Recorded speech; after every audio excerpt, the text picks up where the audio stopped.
네, 오늘의 정치분석 시작하겠습니다. 촌철 살인의 논객들 소개합니다. 김한 한겨레 기자 나오셨고요. 김민아 시사평론가 조수진 변호사 나오셨습니다. 안녕하십니까? 안녕하세요. 예, 권익위는 그 김건희 여사가 무서운가? 윤석열 대통령이 무서운가?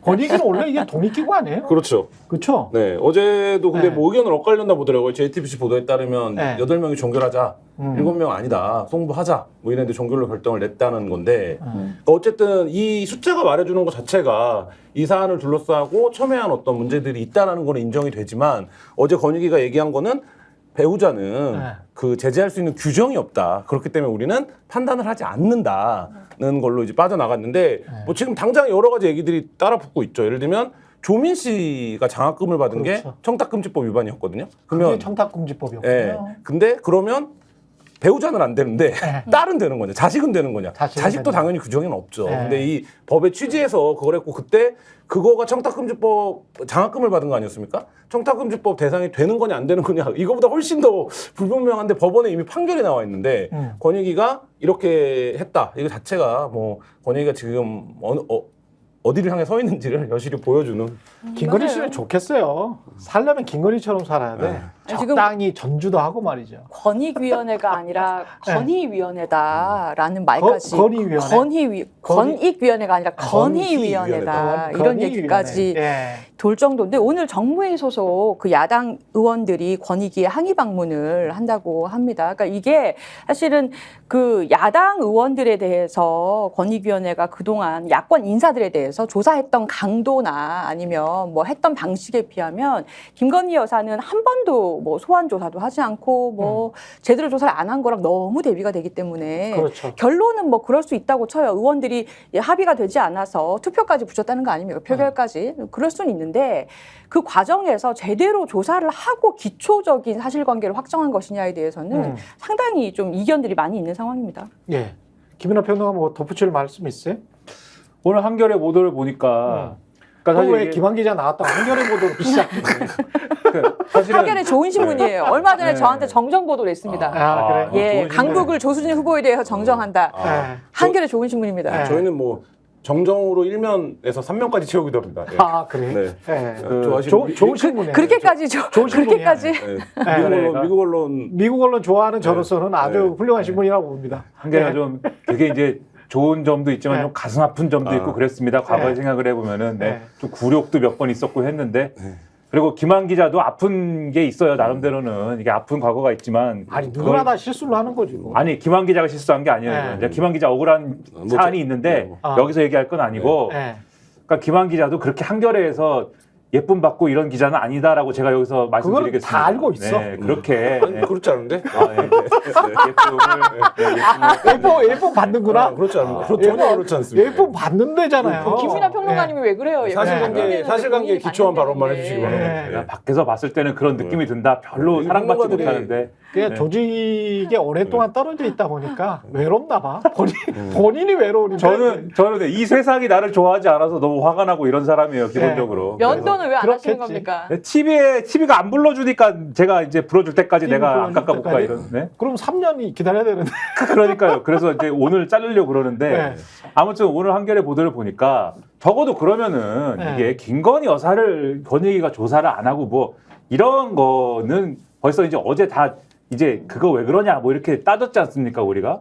사실 어제 신문 한겨레와 경향신문 이런 데서 이거 왜 이래 이랬기 때문에 그걸 가지고 많이 얘기를 했는데 오늘 한겨레 기사는 보니까 야 김건희 여사 조사만 안 한 게 아니라 최재형 목사 조사도 안 했어. 그랬더라고요. 그러니까 이거 신고한 사람에 대해서 뭐 조사를 해야 될 거 아닙니까? 네. 신고한 사람에 대해서도 처음에 신고자로서 처음에 조사를 전화로 아마 3분 조사, 3분간 통화한 게 전부고 네, 그래서 아까 노래도 불렀어요. 권익위 3분 조사 이렇게 노래 불렀는데 이거 3분간 전화한 게 끝이고 네. 그다음에 어쨌든 최재형 목사가 이걸 어떤 의도로 전달을 했는지 그리고 이게 윤석열 대통령의 직무 관련성이 있는지 등등을 조사를 하려면 이게 윤석열 대통령도 조사를 해야 되고 하지만 최재형 목사를 일단 조사를 해야 될 텐데 그 관련돼서 그렇죠. 맞아요. 이것도 없이 그냥 끝났다. 이게 한겨레 기사의 핵심 내용이거든요. 이게 굉장히 중요한 포인트를 말씀하신 게 한겨레가 잘 짚은 게 뭐냐면 직무 관련성 판단에서는 최 목사가 뭔 말을 하면서 좋냐 그렇죠.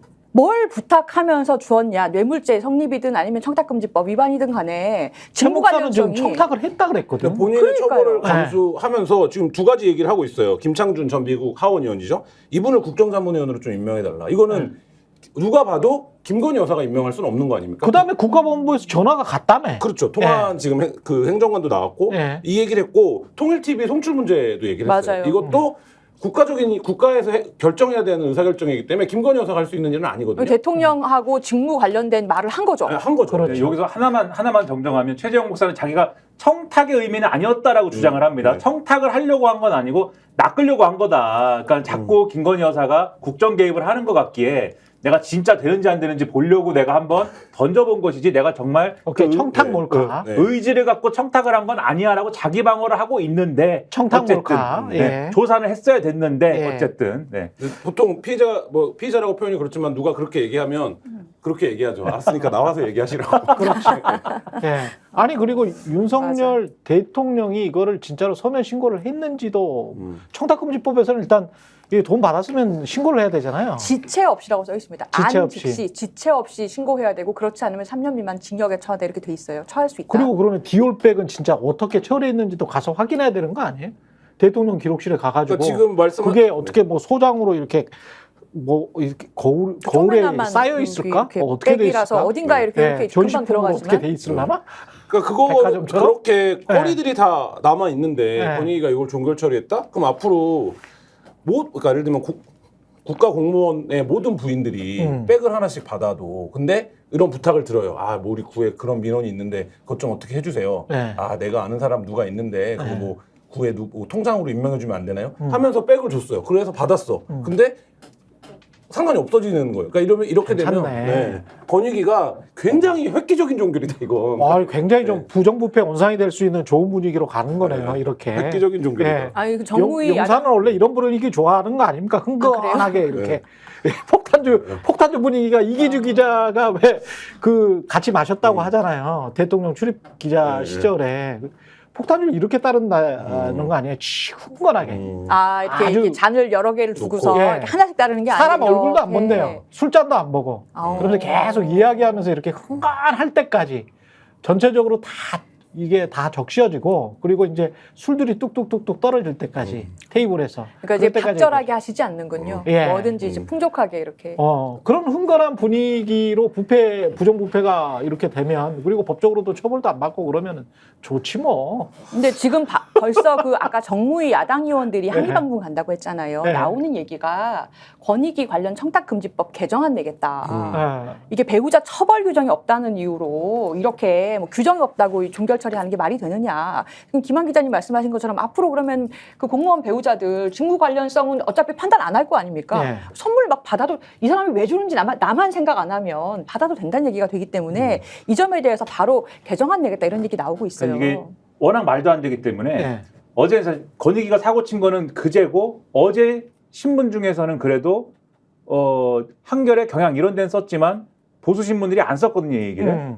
근데 그러고 넘어갈 수 없으니까 오늘 일제히 사설을 썼어요. 조중동이 다 하나씩 사설을 썼어요. 근데 그 사설의 내용은 우리가 비판하는 이런 내용이고 조선일보의 경우에는 결론이 뭐냐면 권익위 이렇게 해서 되겠어 막 한 다음에 검찰 똑바로 해. 검찰이 잘해야 돼. 이렇게 하고 끝났고 중앙일보의 경우에는 구체적으로 뭘 해라라고 하는데 구체적으로 뭘 해라라고 하는 것 중에 검찰이 만약에 수사를 권익위 수준으로 결론을 내면 특검의 명분만 쌓아주게 될 뿐이다. 이렇게 규정을 하고 있고 특검의 명분만 쌓이는 일이다. 검찰까지 만약에 이렇게 하면 네. 이렇게 얘기하고 있고 그다음에 청탁금지법에 심각한 결함이 있다. 그래서 지금 많은 뇌물 사건에서 공직자에게 뇌물을 주는 통로로 부인과 가족이 이용된 사례가 많았기 때문에 지금 금지 조항만 있고 배우자 처벌 조항이 없다면 합법적으로 금품 제공 통로를 보장해 주는 거다. 그렇기 때문에 이런 법적 허점은 하루속히 정비를 해야 된다고 지적을 했거든요.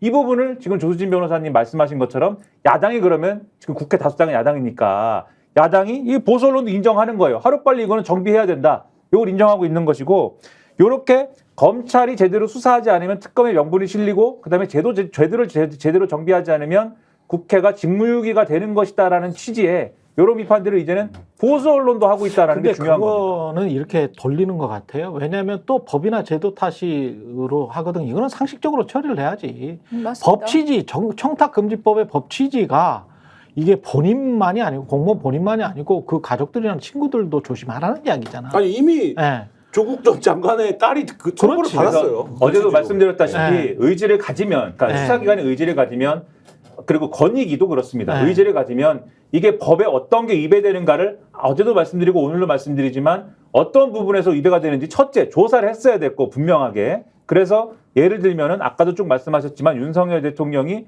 이것을 알았는지 받은 걸 알았는지, 그리고 알았다면 알은 다음에 알은 시점이 분명히 있는 거지 않습니까? 알은 다음에 신고를 했는지, 그 다음에 이 명품 백이라는 게 과연 대통령 기록물법상의 선물에 해당이 돼서 그래가지고 그거를 그렇게 보관하는 것이 맞는 것인지, 그럼 책은 왜 버렸는지 등등에 대해서 조사를 했었어야 되는 거고, 당연히 최재형 목사에 대해서 조사를 했었어야 되는 거고, 그럼으로 인해서 청탁금지법뿐만이 아니고 알선수재나 이런 것에 위반 사항은 없었는지까지 조사를 했어야 되고, 마찬가지로 검찰도 그거에 대해서 수사를 해야 사실은 지금 같은 얘기가 안 나오는 건데, 이렇게 부실하게 할 수 있다라는 게 드러나 버렸기 때문에, 권익위가 이렇게 부실하게 한다, 의지를 가지면 이런 게 드러나 버렸기 때문에 당연히 법으로도 개정을 해야 되는 거죠. 법도 개정하지만 지금 드리는 말씀은 법 개정이 안 됐으니까 이렇게 해도 되고 끝나, 이 말씀이 아닙니다. 이렇게조차도 할 수 없는 촘촘한 근무를 만들 수밖에 없도록 이 정권이 지금 만든 거다, 상황을. 맞아요. 윤석열 시대가 우리 이 한국 사회에 정말 이상한 짓을 하고 있는 것 같은 게, 윤석열처럼 이렇게 비상식적인 행동을 계속 하게 되잖아요. 지금의 대통령처럼. 그러면 모든 게, 그러면 대통령은 공정해야 돼, 대통령은 상식적이어야 돼, 이런 거를 법으로 만들 수는 없잖아. 그렇죠. 그러니까 본인이 자신이 스스로 그렇게 행동을 해야 되고, 유권자들이 그런 사람을 뽑았어야 되는데, 이 사람은 보니까 그런 사람이 전혀 아니야. 굉장히 비상식적이고 모렴치하고 뻔뻔해. 부부가 다 그래. 부부가 다 그런데 그걸 그냥 밀고 나가. 그리고 그 밑에 있는 사람들이, 권익위에 있는 사람들이 독립기관인데, 독립기관이 쩔쩔매. 방송통신심의도 마찬가지예요. 방송통신위도 마찬가지예요. 방송통신심의는 더해. 거기는 민간의 독립기구야, 원래. 그리고 방송통신위원회는 정부라고 쳐. 하지만 그 합의제 기구잖아요. 그래서 거기는 독립을 강조해. 공영방송도 다 마찬가지죠. 그런 식으로 다 독립적인 기구들. 검찰은 다릅니까? 본인들이 주장했던 게, 윤석열 스스로가 주장했던 게 중립성과 독립성이잖아요. 그러니까 이 정권이 네. 자꾸 꼼수를 쓰니까, 가령 네. 방통위 말씀하셨지만 방통위를 2인 체제로 하리라고 생각을 해본 적은 없는 거잖아요. 저는 그러니까 근데 이게 답답한 게, 이 상황이 가장 빨리 끝나려면 윤석열이 나가는 게 최고로 좋습니다. 근데 아무튼 이게 지금 법과 제도를 끊임없이 뭐 이렇게 바꾸자 저렇게 바꾸자, 윤석열 3년 동안에 얼마나 많은 더 억압적인 법들이 더 생겨나야 됩니까? 아니, 그리고 지금 정무위 네. 의원님들이 등원하신 지 며칠 안 됐는데, 조금만 들여다보시면 아시겠지만 네. 청탁금지법 그렇게 개정이 어차피 안 돼요. 그러니까 권익위가 일처리를, 지금 행정부가 일처리를 잘못하기 때문에 국회가 과도한 부담을 지고 있습니다. 그러니까. 그러니까 청탁금지법이 원래 김영란법 생길 때도 그 긴 논쟁 다 보셔서 아시겠지만, 그냥 받는 것 자체로 처벌하는 법이기 때문에 그때도 얼마나 난리 났었어요. 엄격하게 적용을 하기 위해서 배우자 처벌 규정은 안 둔 거였어요. 네. 받는 것 자체를 뇌물죄 다 있는데 왜 만들었냐? 네. 옥상곡 아니다. 받는 것 자체를 금지하는 법이다라고 했는데, 이제 와서 배우자 처벌 규정을 두겠다? 네. 그렇게 검토를 해도 결국에는 위헌 논란이 있기 때문에 안 됩니다. 그러니까 이게 애초부터 논쟁이 좀 이상하게 됐는데, 뇌물죄의 핵심은 대가성입니다. 그렇죠. 그러니까 내가 대가를 네. 바라고 이걸 준 거야가 입증되어 뇌물죄가 되는 거예요. 근데 지금 잘 말씀하신 것처럼 청탁금지법은 이 대가성을 입증하는 건 굉장히 어렵습니다. 예를 들면 수사기관이 필요해야 되는 일이죠. 근데 이 청탁금지법의 취지는 뭐냐면, 야, 대가 없어도, 대가성이 아니었어도 받지 마. 야, 제발 좀 밥 좀 그 5만 원짜리 10만 원짜리 그 먹으면서 다른 사람들한테 계속 얻어먹고 다니지 네. 마. 뭐 이런 거였어요. 네. 청탁금지법이. 네, 그렇죠. 근데 예. 애초에 예. 자꾸 조국 전 장관 얘기를 해서 그런데, 예. 이때는 이걸 뇌물로 봤어요. 장학금 준 걸 뇌물로 봤습니다. 그렇죠. 처음에 수사 시작은 예. 뇌물로 봤는데, 결국엔 수사를 하다 보니까 야, 이게 뇌물법리 적용하기엔 좀 무리가 있겠다 힘들어. 해서 결국 뇌물은 빠졌는데, 예. 근데 이거는 준 사람이 뭐 그게 페이크였다고 하더라도 내가 대가를 바라고 줬다라고 그렇죠. 진술을 하고 있는 상황이에요. 그러니까 그 증언이 이미 나와 있는 상태인데, 근데 페이크인데 속았잖아, 받는 네. 사람은. 그러니까 어쨌든 예. 고상함은 놓고 진심으로 보면. 받았거든. 네. 근데 네. 처음에 이게 페이크였다, 이렇게 이제 용산에서 언론 플레이를 하고, 네. 그 이후에 지금 가니까 야 그게 대가성이라고 보긴 어렵지 않아? 그러면 청탁을 안 한 거잖아. 이렇게 해서 청탁금지법 이런 논리로 지금 짜여져 있거든요. 근데 사실 청탁금지법 취지는 말씀하신 것처럼 그런 게 아니라는 거예요. 그러니까 이게 권익위가 종결할 이유가 없는 근데 사건인 거죠. 이 얘기의 함정은 뭐냐면 그러니까 네. 이 두 가지의 쟁점이 있는 건데 첫 번째로 영부인이라는 지위에 불분명함이 있어요. 그러니까 청탁금지법에서 지금 배우자가 왜 이렇게 논쟁 지점이냐고 하냐면 이 논리의 구조는 청탁이라는 것을 배우자한테 하는 게 아니에요. 이제 어저께도 변호사님 말씀하셨는데 이 구조라면 윤석열 대통령한테 하는 청탁이어야 된다고요. 이 얘기가 이 구조가 이 청탁이라는 걸 굳이 핵심에 놓자고 하면은 그래서 윤석열 대통령한테 뭔가를 부탁하기 위해서 그 배우자인 김건희 여사한테 뭔가를 준 거 아니냐 요 구조거든요. 그래서 핵심적으로 얘기를 할 때 윤석열 대통령의 직무와 관련이 있느냐 그래서 따져봐야 된다는 게 그 지점인 거고 이걸 뇌물이나 다른 걸로 의뢰를 하더라도 마찬가지입니다. 대가성이 그렇죠. 누구하고 이게 증명이 돼야 되는 거냐면 윤석열 대통령하고 증명이 돼야 되는 거예요. 만약에 대통령이 아니고 예를 들면은 검사였다. 검사 배우자라고 했을 때 검사 배우자에게 뭔가 뇌물을 줄 때 그 뇌물이 됐든 뭐 일을 줄 때 검사 배우자더러 힘을 써달라고 주는 게 아니지 않습니까? 그렇죠. 검사더러 검사더러. 힘을 써달라고 주는 거잖아요. 예. 근데 지금 배우자에 대한 처벌 규정이 없다? 배우자에 대해서 조사를 해 이렇게 가는 게 뭐냐면 김건희 여사가 뭐냐에 대한 얘기거든요. 요거를 검사 얘기로 치환을 하면 검사 배우자가 잘못한 거에 대한 얘기로 지금 가고 있는 측면이 있는 거예요. 근데 애초에 그게 아니다. 요거는. 그렇지. 그게 쓸데없는 이야기고 그게 잘못된 프레임이고 사실은 대통령을 그냥 조사를 하면 돼. 근데 예. 근데 여기서 빈틈이 있을 수 있다고 생각을 하는 게 예. 영부인이 뭐냐에 대한 의문이 그래서 좀 있어요. 아니 그러니까 그거는 그거는 부연적으로, 영부 부수적으로. 진짜 부수적인 거고 네. 그냥 5급, 3급, 1급 공무원의 아내도 마찬가지야. 그냥 영부인이라는 뭐 제2부속실 뭐 관리 이런 거는 다 보수신문에서 그냥 소음일 뿐이고 제가 볼 때는 심플리 이 사람은 한국 최고 공무원의 부인이야. 한국 최고 공무원의 부인이 거의 무한의 권력을 가지고 있는 대통령의 부인이 관련해서 이런저런 말 듣고 기올백 받았어. 다른 거 뭐 샤넬 무슨 향수 뭐 이런 것도 받았어. 예? 그리고 그냥 어떤 거는 썼고 어떤 거는 보관해놨대. 대통령 너 알았어? 이렇게 물어보는 게 권익이죠. 아니면 검찰이 그렇게 하든지. 예? 그럼 서면 보고했어? 서면 보고할 때가 있을 거 아니에요, 대통령도. 예? CEO도 본인들이 서면 보고할 거 있으면은 뭔가 컴플라이언스 때문에 내가 말이지 다른 업체들로부터 같이 이렇게 골프를 쳤는데 요런 일이 있었어라고 보고를 하거든요. CEO도 보고를 합니다. 그룹의 회장도 이사회에 보고를 해요. 근데 이건 국가의 녹을 받는 세금 받는 공무원이야. 그러면 당연히 보고를 해야지. 서면 보고를. 그러면 서면 보고 했니? 라고 국민을 대신해서 물어보는 거죠. 권익위가 물어보든 아니면 검찰이 물어보든. 근데 검찰이 하겠어요? 권익위가 이러는데? 제가 이 하던 얘기를 마무리하면 예. 제가 무슨 말씀을 드리려고 했던 거냐면은 예. 이 나라는 근데 예. 지금 특히 윤석열 정권에서는 예. 영부인이 청탁을 들어줄 수 있는 구조다. 이 웃긴 게.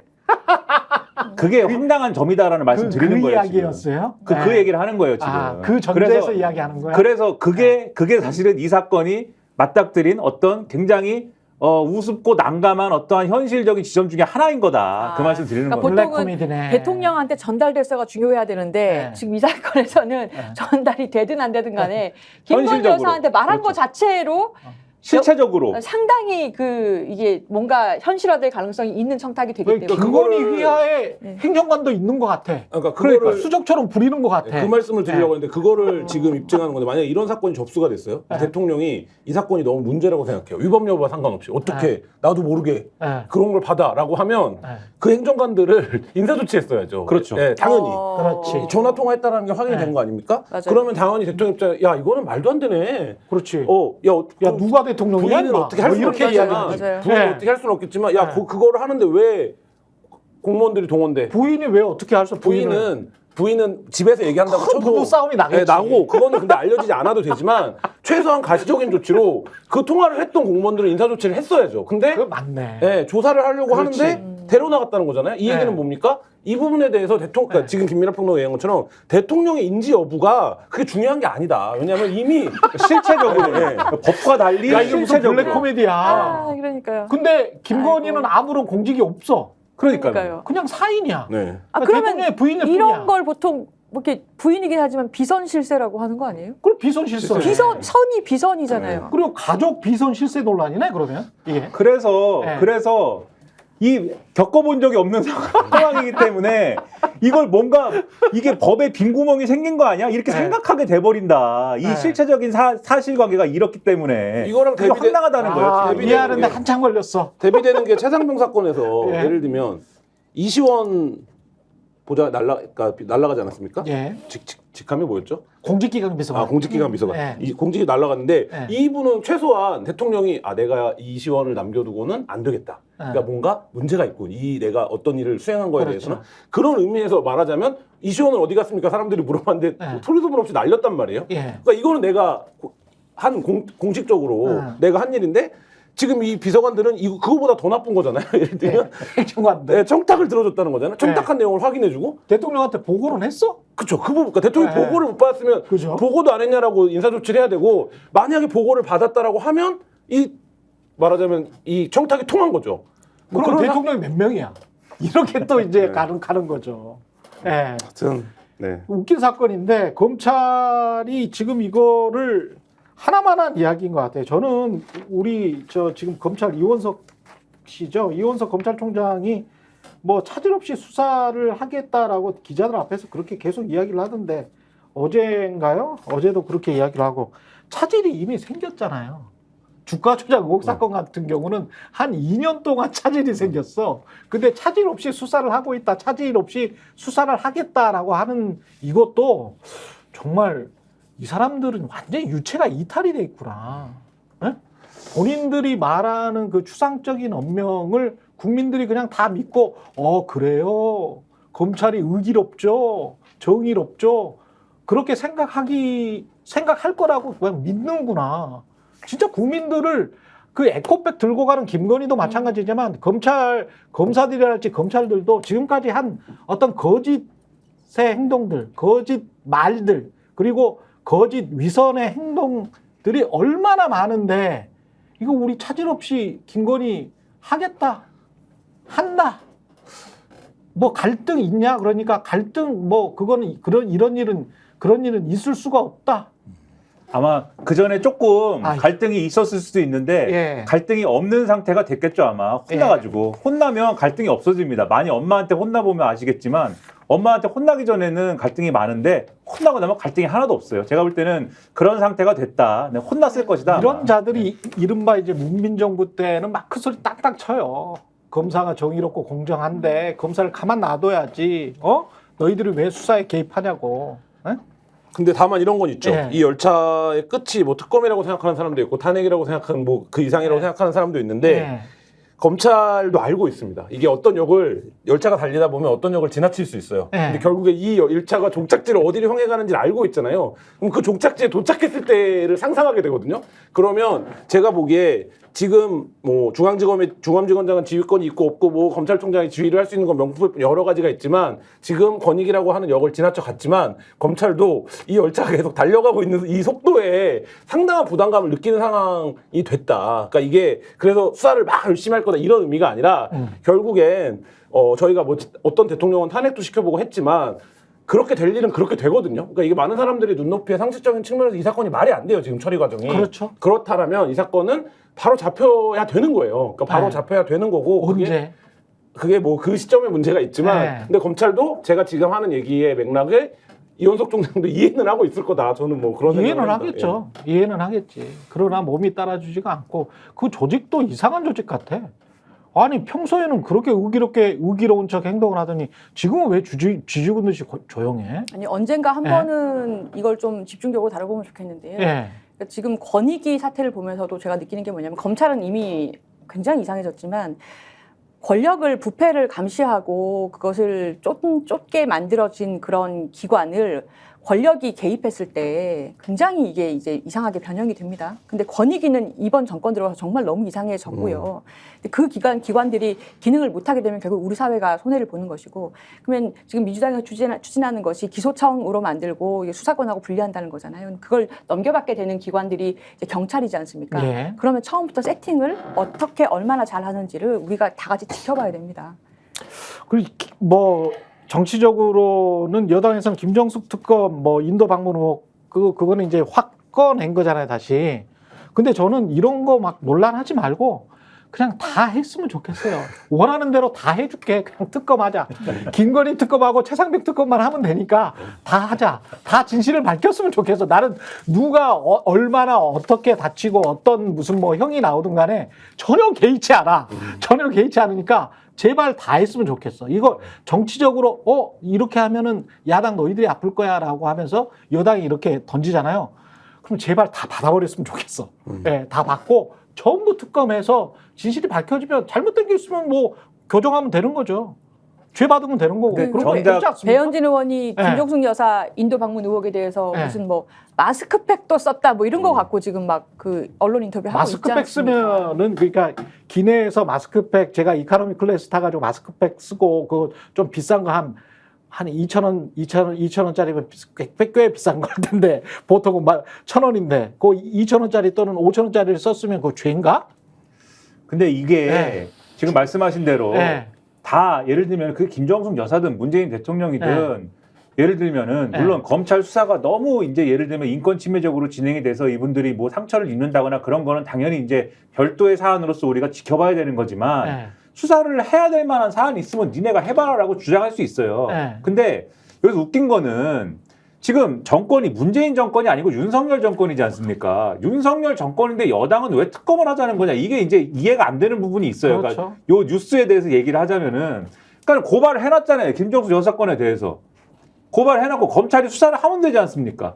검찰이 막 하면 되잖아요, 수사를. 근데 검찰이 수사를 하고 있는 거를 굳이 여당이 막 나와가지고 김건희 특검을 얘기해? 그럼 우리는 김정숙 특검 얘기할 거야. 우리도 김정숙 특검 막 밀어붙일 거니까 어디 받아보시지. 뭐 이렇게 얘기하는 거는 도대체 뭐냐, 그게. 그렇게 해서 물타기가 된다라고 생각하는 거죠. 이제 양쪽으로 다 특검을 다 하는 건 좋은데 그럼 뭐 마스크팩이 얼마짜리예요?부터 해서 너무 수준 낮은 그런 아니 그러니까 이런 식으로 문제 제기들의 따지면 그 아니 국력이 소모될 것 같아요. 대통령 전용기에 타서 그 기내식이 대통령 대한항공에서 제공을 할 거 아니에요. 그러면 기내식이 가령 40만 원짜리다. 퍼스트 클래스가 뭐 미주까지 가는데 한 1,000만 원, 2,000만 원 정도 되겠죠. 그러면 거기에 한 끼 식사가 한 40만 원 정도 될 것 같은데 못해도 그런 게 한 끼 식사에 40만 원, 50만 원, 뭐 100만 원짜리가 제공됐다. 그러면 대통령은 개 돼지처럼 먹어야 되느냐?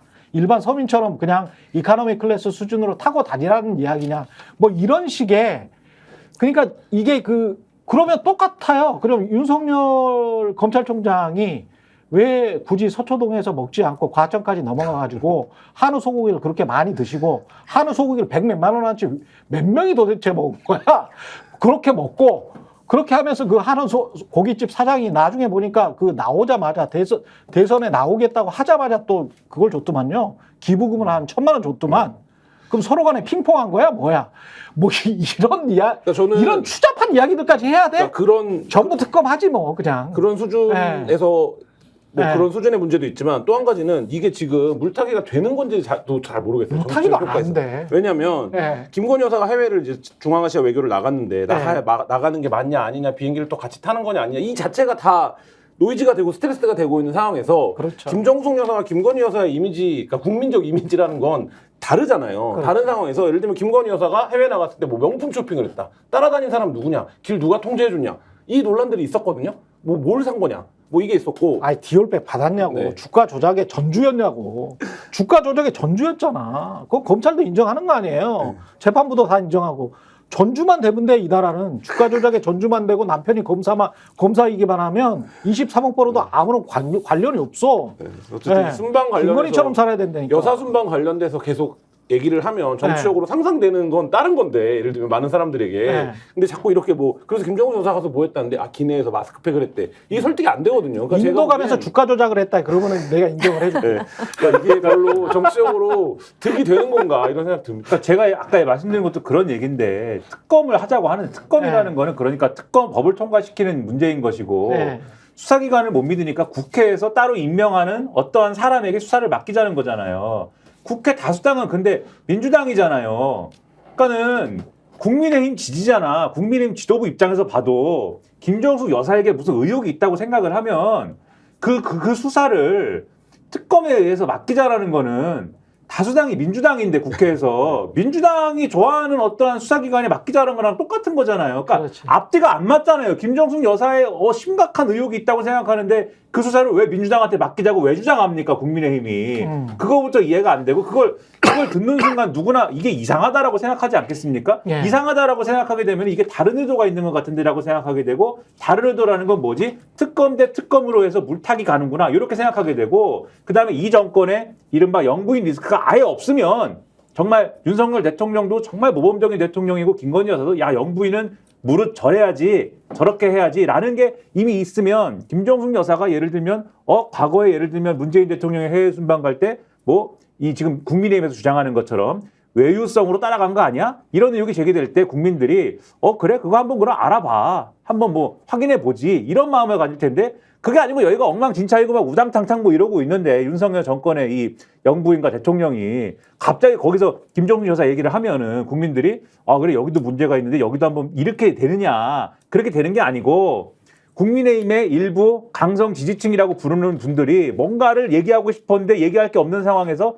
얘기할 거리가 하나 생기는 것에 불과한 거죠. 근데 그렇죠. 그것에 불과한 얘기를 몇 날 며칠도 아니에요. 심지어 지난 대선 때부터 하던 얘기 아닙니까? 예. 지난 대선 때부터 책까지 써가지고 예. 그거를 계속 여기까지 끌고 와가지고 잠시 잊혀져 있던 거를 다시 또 김건희 특검 나오니까 끄집어내가지고 또 얘기하고 있다는 거에 대해서 예. 이게 무슨 효과가 있다고 생각하는 건지가 이해가 안 된다는 거예요. 지금 얘기한 대목에서 저는 언젠가부터 정치가 유튜버들, 그러니까 극우 유튜브, 뭐 극우든 어쨌든 뭐라고 부르던 유튜버들을 끌고 가는 레카 같은 이슈만 던진다는 생각이 들어요. 특히 이 정부 네. 들어서 그래. 그러니까 이게 네. 사실 아까 뭐 변호사님도 얘기했지만 무슨 생산성이 있는 논쟁이면, 그러니까 말한 대로 문제가 있으면 수사하면 되죠. 네. 근데 이거를 맞아요. 국민의 입장에서 특검을 해야 된다. 계속 이렇게 얘기를 네. 해서 말씀하신 것처럼 뭔가 그 부분에 대해서 욕을 하고 싶어하는 사람들의 수요를 충족하는 공급이거든요. 예. 그러니까 저는 왜 정치가 이렇게 하는지 근데 잘 모르겠어요. 그렇게 되면서 가장 중요한 지금 현재 최고 권력인 윤석열이 최고 권력은 맞잖아요. 윤석열과 김건희와 관련된 그 무수한 의혹들, 특히 최상병 특검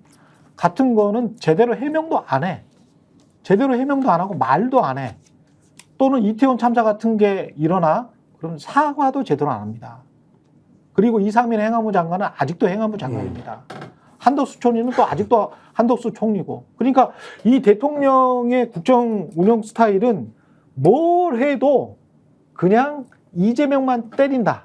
또는 안 되면 부차적으로 문재인을 때린다. 또 안 되면 부차적으로 조국을 때린다. 또는 추미애를 때린다. 이런 식으로 그것도 안 되면 석유를 발견한다. 석유를 발견한다. 뭐 이러면서 핵심적인 아젠다를 다 피해 나가고 다른 곳을 때림으로써 본인들이 그러니까 공격을 하는 거예요. 무조건 공격을 하는 겁니다. 무조건 공격을 하면서 그걸로 30%를 방어할 수 있다라고 생각하는 정치 전략을 이미 짰고 그거를 계속 실천해 오고 있는 걸로 보입니다. 근데 그게 답답한 거는 이번에 108석의 국민의힘 의석수에서 보여주듯이 그게 최저의 어떤 마지노선이 먹혀. 이것만 지키면 돼. 우리는 이 땅만 지키면 된다. 그리고 이렇게만 하면 국회에서는 아무런 일도 못하고 행정부에서도 아무런 일도 못하고 대신에 나와 김건희는 잘 먹고 잘 살 수 있어. 3년 동안. 그리고 그 다음에는 대통령인데 뭐 전직 대통령인데 뭐 얼마나 되겠어? 그 다음에 알아서 처리하지. 뭐 이런 생각을 가지고 있는 사람 같아요. 이 사람이 하는 행동 자체가.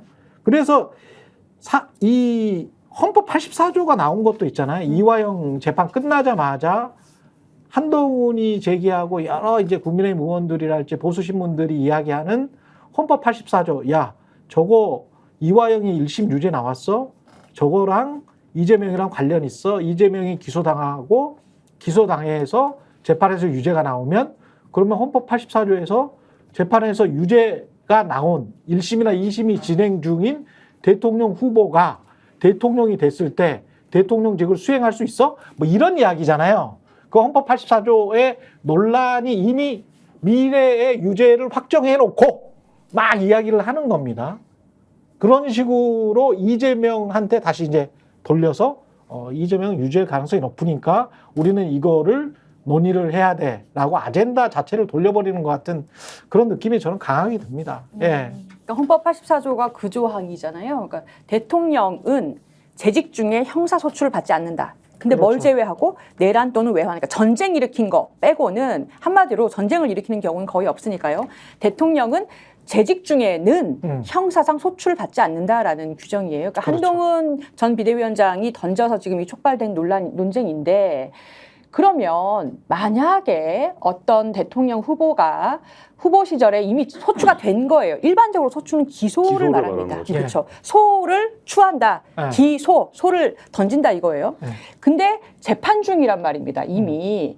근데 일반적으로 재판 중인 사람이 대통령까지 당선되는 경우는 거의 없을 텐데 미국의 트럼프 당선이 거의 유력합니다. 지금. 그럴 수 있죠. 근데 이제 거기는 이런 규정은 뭐 어떻게 되는지 모르겠습니다. 그래서 요게 보통은 이 규정은 뭘 상정하고 만든 규정이냐면 네. 대통령 재직 중에는 재직 중에는 그렇죠. 기소를 하지 마라 이거예요. 대통령직이 너무너무 중요하기 때문에 국정혼란이 절도를 아닌가. 혹시 하거나 네. 뭐 뇌물을 받았거나 뭐 이런 등등이 있어도 헌법재판소에서 국회가 국민이 만들어낸 그 국회에서 탄핵 소추를 해서 헌법재판관이 엄밀히 봐서 그래서 탄핵을 하지 않는 이상은 일반적인 재판을 받아서 집행유예 이상의 형을 받아서 공무원 면직을 시키는 식으로는 대통령직을 날리면 안 된다라는 정신이거든요.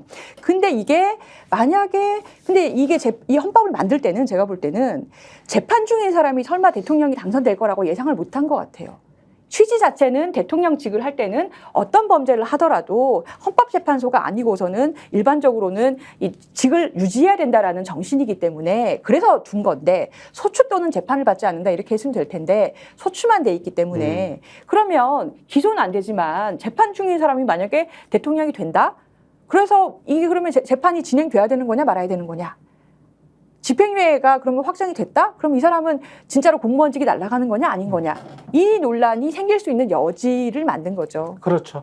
그러면서 이제 논란을 부추기는 측면이 있습니다. 그러니까 요거가 3년 후의 이야기잖아요. 예? 제대로 진행이 된다고 하더라도 3년 후의 이야기인데 그 3년 후의 이야기를 미리 끄집어내는 거죠. 왜냐하면 현실은 국민의힘이나 윤석열에게 매우 불리하기 때문에 요거를 끄집어내야 그래서 미래의 잠재적인 국정의 혼란에 대비하고자 하는 보수의 충정으로 저는 이해는 하지는 않습니다만. 우리 한동훈 전 비대위원장의 네. 자기 전공을 살린 노림수가 있는 거예요. 그러니까 그렇지. 어제도 네. 아마 말씀드린 것 같은데 네. 첫 번째로는 이제 이재명의 민주당을 어떻게 공략할 거냐의 문제에 있어서 네. 어제도 그렇고 지금 국민의힘은 상당히 난감하거든요. 의석수에서 밀려왔기 때문에 국회를 이 민주당이 일방적으로 구성하고 막 하고 싶은 거를 쭉 밀어붙이는 거에 대해서 어떻게 대응할 거냐에 대해서 지금 갈피를 못 잡고 지금 멘붕 상태예요. 그리고 전반적으로 그렇다고 해서 정권을 잡은 상황인데 대통령이 파워가 있어가지고 물론 자기는 파워가 있다고 생각하는데 여론이 뒷받침해주지 않지 않습니까? 대통령의 이런 여러 가지 예. 통치 구조를. 그런 상황에서 대통령이 엎혀가지고 여당에 갈 수도 없는 거거든요. 지금 상황이. 멘붕 상태인데 한동훈 전 비대위원장이 딱 나와가지고 봐라. 이재명의 아픈 데를 내가 어떻게 얼마나 잘 찔릴 수 있는지를 보여줄게. 라고 하면서 딱 보여준 거예요. 그렇지. 봐. 너희들 대통령의 불소추 특권과 이재명의 대통령 당선이라는 거에서 오는 현실적 딜레마에 대해서 생각 안 해봤지? 라고 던지면서 봐. 이 보수에서 저 민주당을 상대할 수 있는 최적임자는 나야 라는 걸 첫 번째로 보여준 게 하나가 있는 거고 이게 두 번째 노림수가 또 있습니다. 이게 첫 번째고 그렇죠. 두 번째 노림수는 결국 이 얘기가 뭐냐면은 보수에서 그런 얘기를 한다고 말씀드렸잖아요. 민주당이 탄핵 얘기를 자꾸 하는데 그걸 얘기하는 이유는 이재명 대표가 이제 유죄 판결을 받게 되면 대선에 못 나오게 될 텐데 근데 만약에 이 최종 판결 나오는 것보다 대선 일정을 앞으로 당겨버리면 그러면 판결이 확정되기 전에 대통령이 될 수 있을 테니까 그러니까 더 탄핵을 하고 싶은 거 아니냐. 탄핵을 하면 윤석열 대통령 탄핵을 하면 조기 대선이 되기 때문에 이 조기 대선의 대선 일정을 앞으로 당겨서 재판 일정보다 빨리 대선을 하는 구도를 만들고 싶어서 정치적으로 탄핵을 하고 싶은 거지 라고 하는 보수 일각의 주장이 있는데 이제는 한동훈 전 위원장이 이렇게 쌀러위로 계속 페이스북에 글을 쓰다가 노골적으로 이제 썼어요. 그러니까 탄핵이 안 되는 겁니다. 이런 취지로 썼는데 무슨 얘기냐.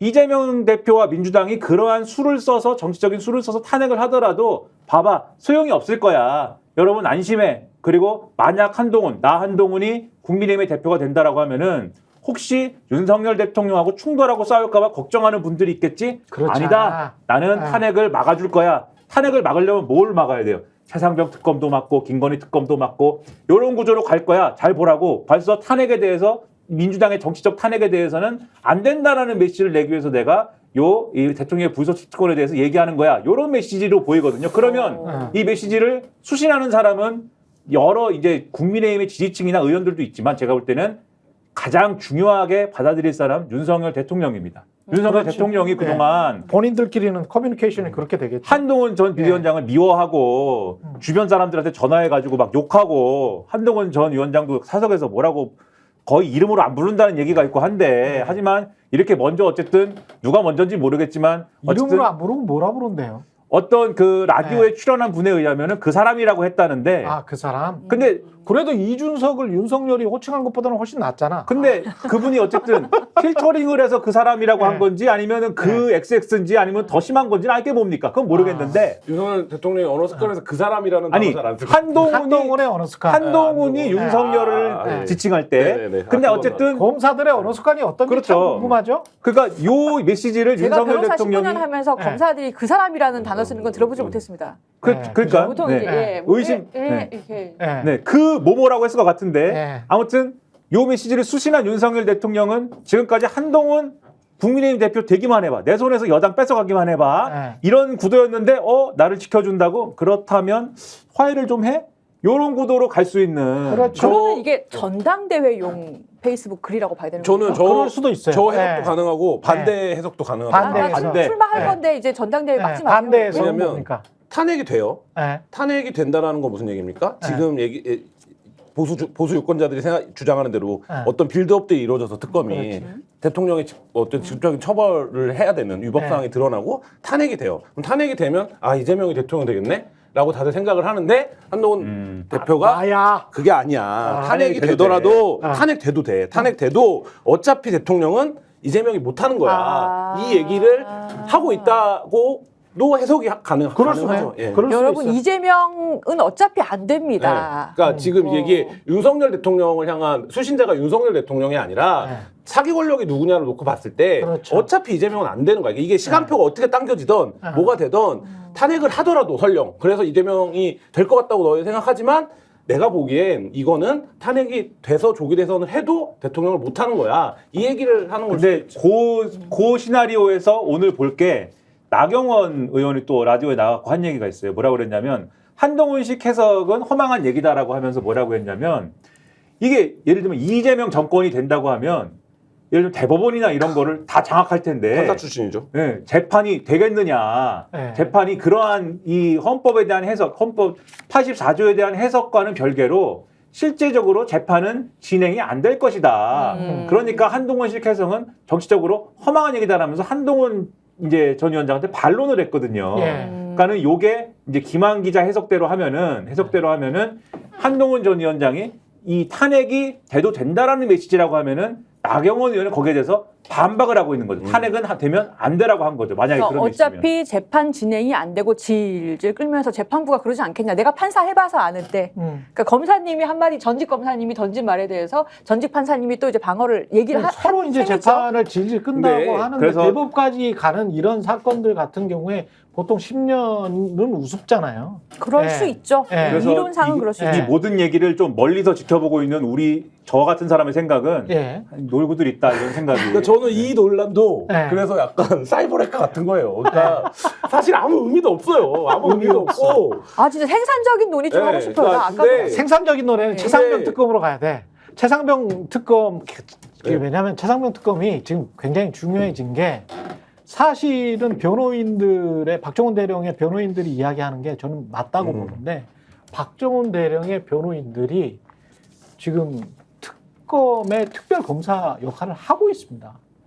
굉장히 많은 군사재판에서 많은 그 증거들, 그러니까 항명을 하지 않았다는 어떤 수동적 방어의 증거들이 아니고 너희들이 수사 개입했네. 에? 그 위에 대통령 있는 것 같네. 라는 그런 증거나 정황들이 너무 많이 발견되고 있고 그걸 변호인들이 막 찾아서 발굴하고 있어. 그러니까 특검 시작하자마자 아주 쉽게 이게 수사가 될 것 같은 게 너무 지금 증거가 많이 나왔어요. 군사재판에서. 그러니까 이 재판이 박정훈 대령이 항명했다는 것에 대한 재판이에요. 그렇지. 그러면 박정훈 대령의 변호인들은 그 피고인이야. 예, 피고인이야 박정훈이. 예, 예. 항명하지 않았다라는 걸 입증하면 돼요. 근데 박정훈의 맞아요. 변호인 측이 검사인 것 같아. 네. 대통령 윤석열에 대한. 그리고 윤석열은 지금 아직 재판에 넘겨지지 않았으니까 피의자인 것 같은 그런 느낌이 든단 말이야. 그러니까 이게 이상한 재판이다, 참 이상한 재판이다라고 네. 김규현 변호사도 이렇게 얘기를 했던 게 뭐냐면은 보통은 항명을 안 했습니다만 입증하면 돼요. 그렇지. 이게 복잡한 재판이 아니에요. 네. 근데 그 명령 수사 이제 이관한 거 찾아와 또는 손대 뭐 내지는 뭐 누구누구 피의자 너무 많아라는 명령이 정당한 명령인지 아닌지를 지금 변호인들이 그렇지. 입증을 하고 있는 거예요. 네. 정당하지 않은 명령이라서 항명이 아닙니다. 그러니까 참 이상하다는 게 내가 도대체 군의 명령을 왜 내가 입증을 왜 해야 되는 거야? 그렇지. 이러고 있는 거예요. 예. 그래서 그런 과정에서 대통령실 그리고 오늘 한겨레 또 나오네. 한겨레 그 김정민 변호사 네. 예. 인터뷰 기사가 인터뷰 기사 그 기사에서 아주 중요한 포인트가 공수처 7월까지 뭐 이 관련해서 그 통화 기록 있지 않습니까? 네. 100%다 확보했더만요. 공수처가 공수처가 어. 확보했다. 말라고 하더라고요. 김정민 변호사가 그렇게 이야기하다. 걱정하지 말아라. 일단 그거는 다 확보했다. 원래 1년 지나면 다 삭제되잖아요. 예, 그러니까 관련자들을 지금 말만 안 하고 있을 뿐이지 통화 기록은 다 확보를 했답니다. 그럼 벌써 이제 사본 떠났기 때문에 삭제 위험은 없다. 그렇죠. 그러니까 이제 불러서 소환해서 조사만 하고 그다음에 압수수색만 하면 돼. 그죠? 그러니까 상당 부분 말한 대로 변호사들이 검사처럼 일했다는 표현을 지금 쓰고 있을 정도로 네. 상당히 그거가 됐고 네. 변호인단이 지적하고 있는 건 뭐 그런 거죠. 그러니까 예를 들면 경로하지 않았었다고 하지 않았었냐. 근데 네. 이미 경로가 사실이 됐어요. 근데 그러면 그 9개월 동안 경로에서 출발한 지시와 경로하지 않고 내려온 정상적 지시는 다른 것이겠죠. 그러니까 예를 들면 그런 논리적인 모순들을 지금 변호인들이 지적을 하면서 이 명령의 구조를 지금 따지고 있는데 그 과정에서 이쪽에서는 사실 이거는 항명이잖아 라고 하는 어떤 단순한 논리로 버텨왔는데 그 부분에서 증거라든지 이런 부분들이 상당 부분 지금 수집이 이미 끝나 있다는 거고, 그러니까 지금 제가 아까 이상한 재판이라고 했는데 검사들이 지금 이 재판에 나오는 검사들이 뭐를 해야 되는지를 모르는 것 같아요. 그러니까 예를 들면 본인 방어를 해야 돼. 검사들은 오히려 그러니까 군검찰을 방어해야 되는 입장이 네. 돼버렸어요. 거꾸로가 돼버렸어요. 네. 이 사람들이 공격을 하는 게 아니고 본인들을 방어해야 되는 입장이 왜냐하면 돼버렸어요. 박정훈 대령의 네. 항명이라는 주장은 이게 뭐랑 동전의 양면이냐면 이종섭 장관의 당시 지시가 정당하다라는 게 성립이 먼저 돼야 되거든요. 그렇죠. 그러니까 이첩 보류나 네. 이첩 이 회수나 이런 지시가 정당하기 때문에 그 정당한 지시를 이행하지 않은 거잖아요. 그래서 지금 항명이라는 거 아닙니까? 여기 연결되어 있는데 이쪽 박정훈 대령을 변호하는 측에서는 지금 이재명 대표 기소됐다고 그래가지고 예. 지금 방어하는 속보가 쪽에서는 나왔네요. 그렇죠. 네. 방어하는 쪽에서는 이종섭 장관의 지시가 위법하고 직권남용에 해당하고 그러므로 이것이 항명이 아니다라고 하는 논리를 전개해야 되기 때문에 이종섭 전 장관이나 그 윗선 윤석열 대통령이 사실상 항명죄로 해라라고 하는 지시를 했거나 이런 것들을 밝혀내고 이게 직권남용이고 이게 부당하다라는 거를 오히려 역으로 증명을 해야 되기 때문에 이게 검사 같고 여기가 검사 같고 저쪽은 변호인 같은 상황이 펼쳐지는 거죠. 그렇죠. 속보 들어온 거 말씀드리겠습니다. 검찰이 쌍방울 대북 송금 관련해서 이화영 재판에서 1심에서 이화영 씨가 유죄가 나왔죠. 이재명 민주당 대표 기소했다. 제3자 뇌물 혐의 이렇게 속보가 나왔습니다. 그 관련해서 판결을 입수한 언론들이 있었잖아요. 경향신문 등등 있었죠. 경향신문 등등이 있었는데 그 판결문 입수했다는 그 내용을 보고 우리가 판단할 수 있는 시나리오는 뭡니까? 이화영과 이재명의 연관성. 이화영과 이재명. 네. 공모 여부죠. 그렇죠? 공모 여부? 그 판결문 내용이 이제 거의 모든 신문에 일단 보도는 됐고, 네. 근데 오늘 언론을 보면은 이제 경향신문 등은 작게 썼고, 조선일보 조선일보는 크게 썼어요. 크게 네. 진짜 네. 일면과 삼면에. 네, 대문짝만하게 썼고, 네. 그다음에 중앙일보 오늘 이재명 대표 기소한다고 썼거든요. 예. 이번에. 근데 그런 것들을 보면 대부분의 언론이 이제 그런 방식으로 썼는데 그 판결문의 내용을 보도한 걸 보면은 핵심이 뭐냐면 여러 가지 얘기했지만 김성태 씨의 주장 있지 않습니까? 이재명 대표하고 전화 통화를 했고 그래서 우리가 이렇게 힘을 이재명 대표를 위해서 힘을 써준 거에 대해서 이재명 대표가 뭐 고맙다라고 했다든지 전화 통화를 통해서 그리고 이화영 씨가 예를 들면은 이 내용과 관련돼서 이재명 대표한테 보고했다라고 하는 것에 대해서 김성태도 알고 있었다라든지 이런 진술들이 있잖아요. 김성태 씨가 한 진술이 거의 다 이 법원에서 인정된 것으로 보여요. 이 판결문 그렇죠. 보도한 내용을 보면. 그리고 이 진술을 인정한 근거에 대해서는 이 재판부가 직접 경험하지 않았으면 이렇게 자세하게 그리고 일관성 있게 이렇게 진술하지 못한다라는 걸 근거로 해서 인정했다라는 게 요 핵심이거든요. 예. 그래서 김성태 진술이 다 인정된 판결문인 것이고 그렇게 따지면 앞서 이제 300만 플러스 500만이라고 해서 800만 달러가 어쨌든 그렇죠. 북한 측에 전달된 거는 사실관계가 다 인정되고 있는 상황 아닙니까? 예. 그럼 검찰 입장에서는 요거와 관련돼서 전반적인 대북 송금의 얼개는 물론 이 800만 달러 중에 어떤 거는 조선노동당으로 안 가고 아태평화위로 갔다고 한 거, 그다음에 어떤 거는 뭐 다른 어떤 신고가 뭐 제대로 안 됐다고 한 거 등등을 통해서 쪼개서 이제 유죄를 인정했지만 그랬죠. 800만 달러가 다 건너간 것이 사실관계가 있고 이재명 대표한테 보고를 하고 그다음에 이재명 대표도 요거를 알았고 최종 결재권자가 실질적으로 이재명 대표였다라고 하는 논리 구성이 검찰이 생각할 때 예. 가능하다. 그러므로 이게 제3자 뇌물죄가 성립한다. 요런 논리로 오늘 기소를 할 것이라고 예상했는데 아마 그런 논리로 했을 거다. 네. 그러니까 검찰이 입증해야 되는 건 어쨌든 둘 사이에 공모가 있었다라는 거를 입증해야 됩니다. 이번 재판부가 어쨌든 이 공모 부분에 대해서는 판단하지 않은 거잖아요. 그러니까 이건 이화영 부지사의 재판이니까. 그러니까 그렇죠. 다시 이재명 대표를 기소했으면 이화영의 혐의는 혐의대로 있다고 하더라도 이 부분을 이재명과 공모했다. 이 부분을 하나 입증해야 되고 이재명 대표는 본인이 기소를 당했기 때문에 이 800만 달러에 대한 공방을 다시 시작하겠죠. 이게 무슨 돈이었는지, 돈의 성격이 뭔지, 예를 들면 쌍방울의 주가를 띄우기 위한 어떤 작전이었는지, 국정원 문건. 네, 뭐였는지 이걸 다시 시작할 건데 그 지점에서 놓고 보면 지금 근데 재판부 그 판결문을 보도한 이 보도들 중에서 이 국정원 문건에 관한 그 내용은 있습니까? 그 국정원 문건에 대해서도 판단했다는 내용이 일부 보도에 들어있는데 예, 어떻게 판단했대요?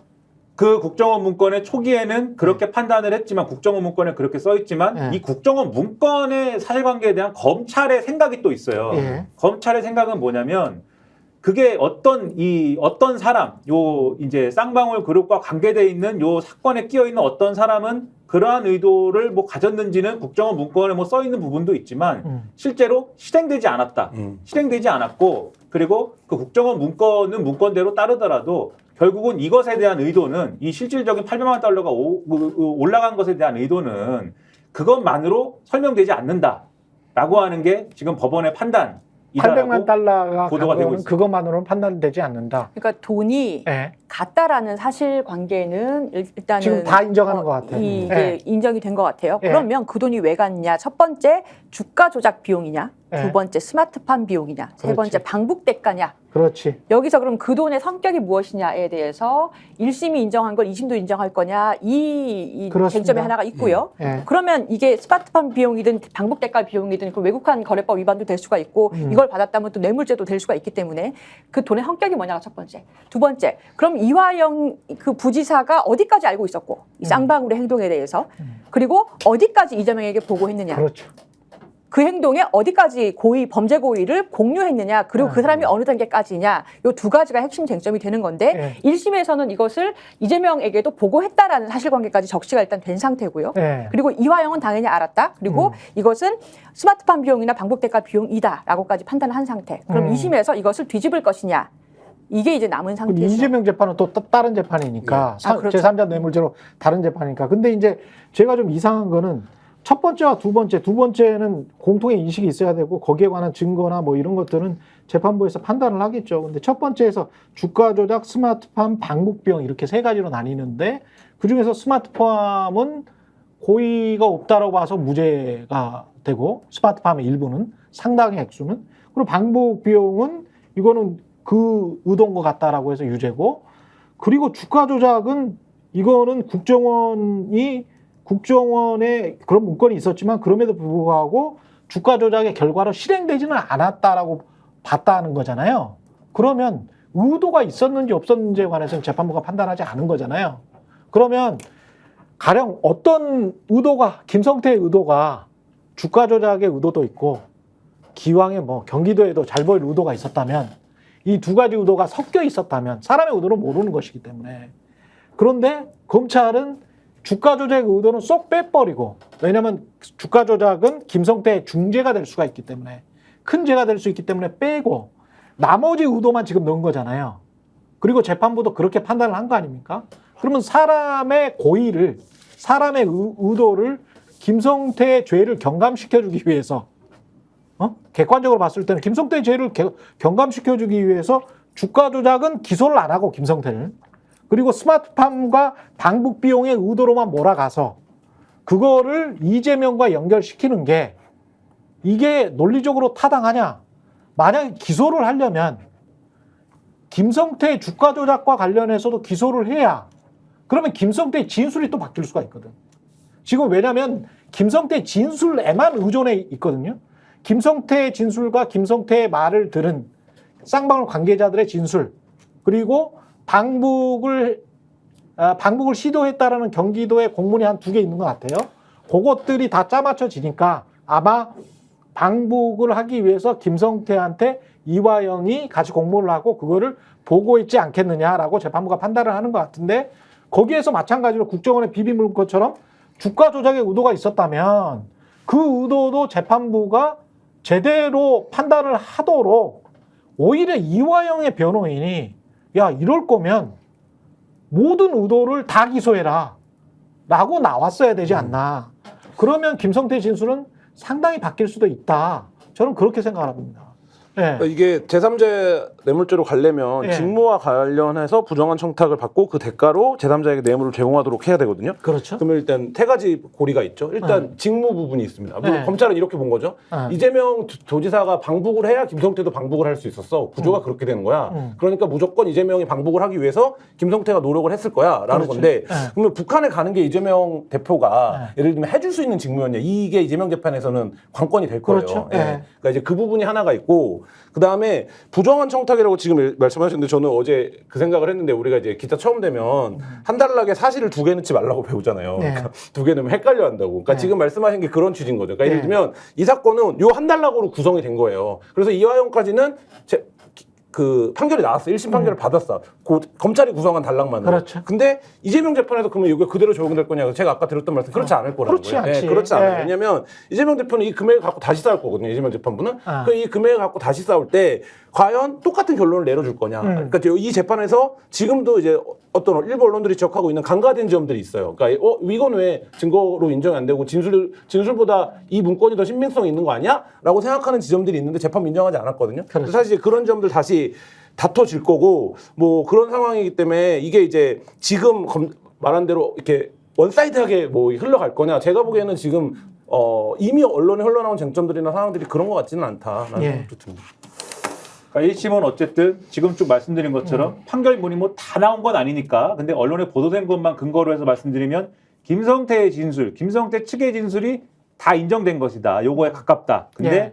그러면 항소심이나 또는 이재명 대표의 재판에서는 그 부분이 굉장히 중점적으로 다뤄지겠죠. 김성태 진술의 신빙성. 그렇죠. 그리고 김성태 진술에 혹시 이 신빙성이라고 하는 거는 의심할 만한 정황은 없었는가에 대해서 굉장히 이제 공방이 집중될 것으로 보이고 그 결과가 뭐냐가 중요한 게 1심에서는 이화영 재판에서는 사실 이화영 제가 뭐 법적 지식이 없는 상황에서 너무 적극적으로 얘기하기는 어렵지만 제가 그냥 뉴스 보는 관전자 입장에서 보면 이화영 전 부지사 재판에서의 변호는 사실은 제가 볼 때는 상당 부분은 혼란스럽고 실패한 거예요. 미스테리에 가깝죠. 미스테리. 네, 왜냐면 갑자기 이재명 대표한테 보고를 했다고 갑자기 얘기를 하다가 그러다 갑자기 또 아니라고 하다가 그 변호인들이 지금 그 말하는 것들은 굉장히 좀 문제가 좀 있습니다. 제가 보기에도. 그리고 이화영 변호인들은. 변호인이 예. 갑자기 또 그 판사하고 싸우다가 그렇죠. 그만두고 나가고 맞아요. 뭐 다시 바뀌고 뭐 이러면서 상당한 혼란이 있었거든요. 그리고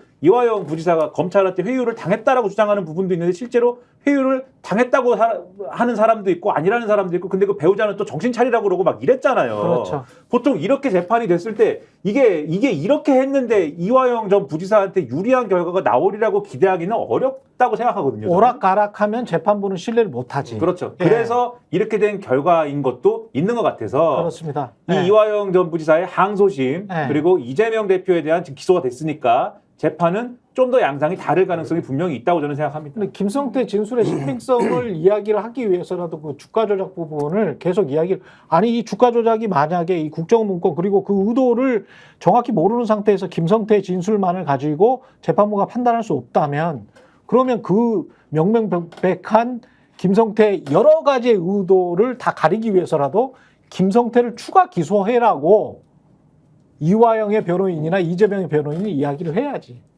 그러면 김성태 진술이 어떻게 오락가락할지는 모르겠습니다. 왜냐하면 이거는 제가 보기에는 검찰이 짜놓은 아주 클래식한 고전적인 덫 중에 하나이기 때문에 에? 네가 진술을 이렇게 하면 너의 죄는 이렇게 확 경감될 거야 라는 아주 눈에 뻔히 보이는 짓이라 그런 것들은 변호인들이 그런 것들을 좀 치고 나갔어야 된다고 생각을 하는데 민주당 예. 차원에서도 어쨌든 이 사건에 대해서 검찰이 수사 조작이 있었다라는 점을 뭐 특검을 하겠다 이런 얘기까지 나오고 있기 때문에 좀 그렇죠. 지켜봐야 될 것 같습니다. 여기까지. 예, 내일도 정치본색 오전 10시 50분입니다. 내일 다시 돌아오겠습니다. 좋아요, 구독 부탁드립니다. 고맙습니다. 저희가 얘기할 때 오셔가지고 라이브로 관전하시기 바랍니다. 반드시 주변 사람들 데리고 오시기 바랍니다. 구독, 좋아요, 알림 설정 해주시기 바랍니다. 좀 살려주십시오, 저 좀.